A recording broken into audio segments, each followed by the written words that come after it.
but don't take your eye off of the ball, which is the bigger picture and the process we're going through as a Jew, as the Jewish community, as the Jewish people in Israel, and as humanity towards bringing the Geula. So that's how I tell people to look towards at October 7th or tragedies. And then to answer your question specifically about how, in terms of all my talks to communities and people, I can tell you two things, at least 2 points. One, I give over the message of spirituality when I talk.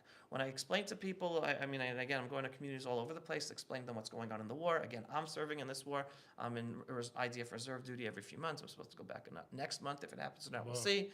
I have 2 sons fighting in Gaza right now, so I'm there. I know what's going on. We dedicate to their shmira, to their heavenly protection. Amen. And my son Baruch is a Bemash, and all the other soldiers. And they're both in Tzanchanim units. So they see each other every once in a while. That's right.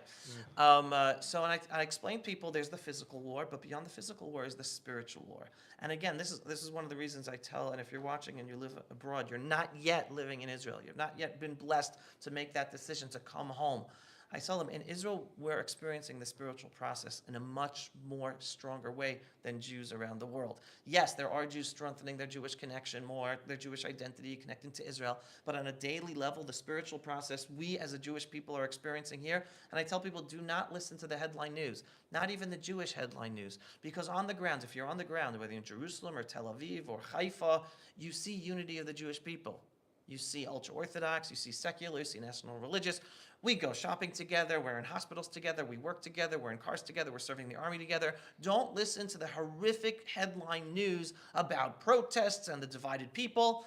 It's noise. That's the Erev Rav trying to make a problem and cause division. Yes, there are a tiny amount of people causing division. They don't represent the klal. They don't represent the people. The people, the majority of Am Yisrael, are going through a unification process and strengthening our unity on the ground. So follow that. So that's the message you give over to people. I love it. How many of people? Everything unity inspires, unity unites souls. Of course. What Just One Chesed does all day, like helping inspire kindness, and that brings more unity. Everything we're trying to do, all 3 of us, is totally in line with your message. We're all aligned, and now it's a matter of people listening, doing something about it, and they themselves getting the message out there, supporting Avi Abelow's beautiful online platforms, Pulse of Israel, your conferences, helping him grow that, reach more communities in America and beyond.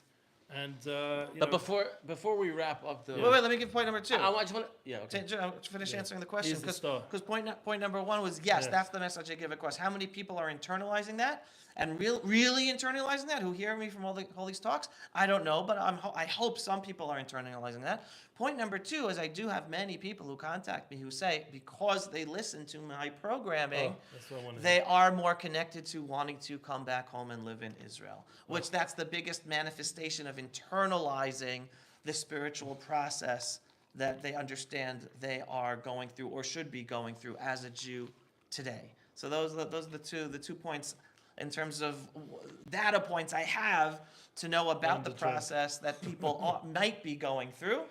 And but all I can do, I tell people, I'm just the one planting the seeds. Right. So when people invite me to speak to their communities, I'm there to help plant the seeds, and then it's for them to grow those seeds over time and develop individually with their families, etc. I can give one story to actually further encourage this. Please.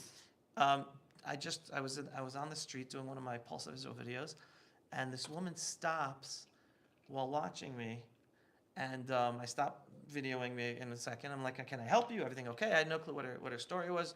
Israeli, American, no clue. Ends up, she is an American Jewish woman from Florida, here in Israel with her family for vacation. And she was actually in Efrat for Shabbat with her family. All right. Was she at Shabbat? I don't know, actually. Possibly. I don't know. You gotta come visit. I got one of my students. All right. So obviously you're talking about a woman and a family that deeply connected to Israel, even though they're living in America. And so she was in Efrat for Shabbat. And then she just, out of the blue, and she goes, who are you? What's your story? And I said, what I do. And about strengthening people's connection to their Jewish identity and Israel, etc. And she just asked me right there on the spot, give me the Aliya pitch. Give me the elevator pitch for Aliya. Obviously, she was getting it when she was in Efrat, right? Sure. So I give the Aliya pitch, and then she calls over her husband, And she goes, give him the pitch also, because I think she was the one She was stronger. sold. She was sold. She but was sold. He was on the Right, fence. right. The husband wasn't. Right, so I get that. And then we continue talking, and in terms, and I've said about for the kids in the future. And then I just threw out there, I'm saying, listen, I'll tell you one of the blessings about living here in Israel today. There's a story I like to tell that I have a towel in my office. Why do I have a towel in my office? Because on any given day, I can just jump to the mikveh, jump on a light rail to the old city of Jerusalem, go up to the Temple Mount, okay, not the western wall of the Temple Mount down below, but up to the Temple Mount, and pray the mincha prayer in a minyan on the Temple Mount. Wow. Okay? I'm saying that's how blessed we are to be living in Israel today. Like for thousands of years, not even possible, and we're blessed to have this opportunity. And all of a sudden she goes, can we go up with you to the Temple Mount?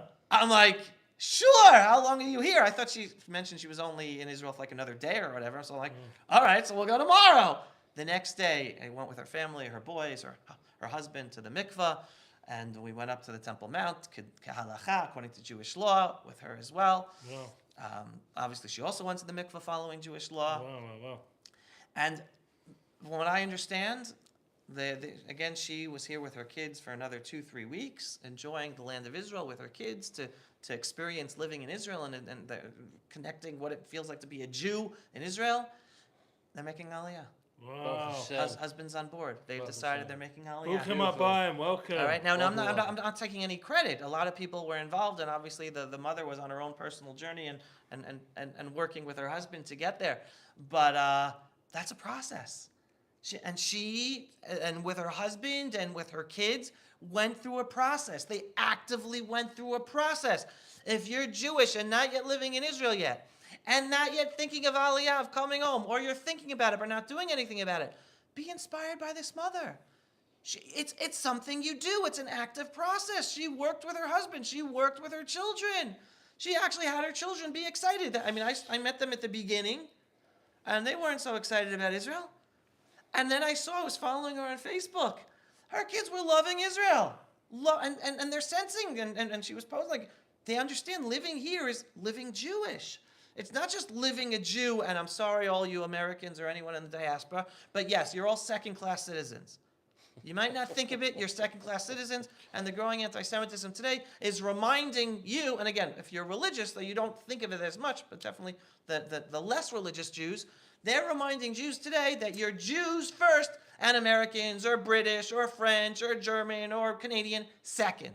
It's taking anti-Semitism to remind Jews of that.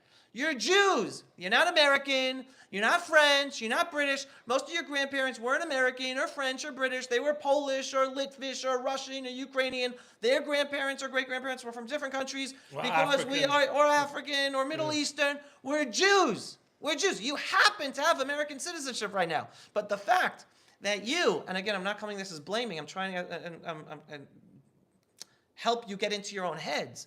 The fact that American Jews and religious Jews and the best religious Jews living in the most strongest Jewish religious Orthodox communities in America today, whether Lakewood or New York or Boca, the fact that you teach your children that you're Americans, you guys are missing the education of your children.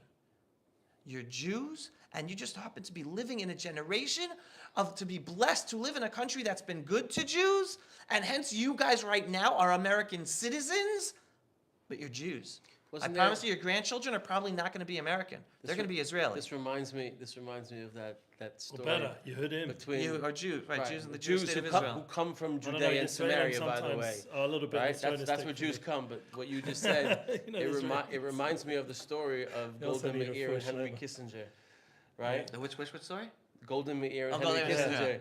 When he said, Golda, I'm a congressman, I'm American, and I'm a Jew. She's like, don't forget, in Hebrew we read left to right. Right. I would do right to left. So then really Jew was first. Right. So yes, right. everything that Avi is saying is obviously emet. I really wanted to get to you were talking about next steps. Maybe we'll do that on the next one. But I think one of the things that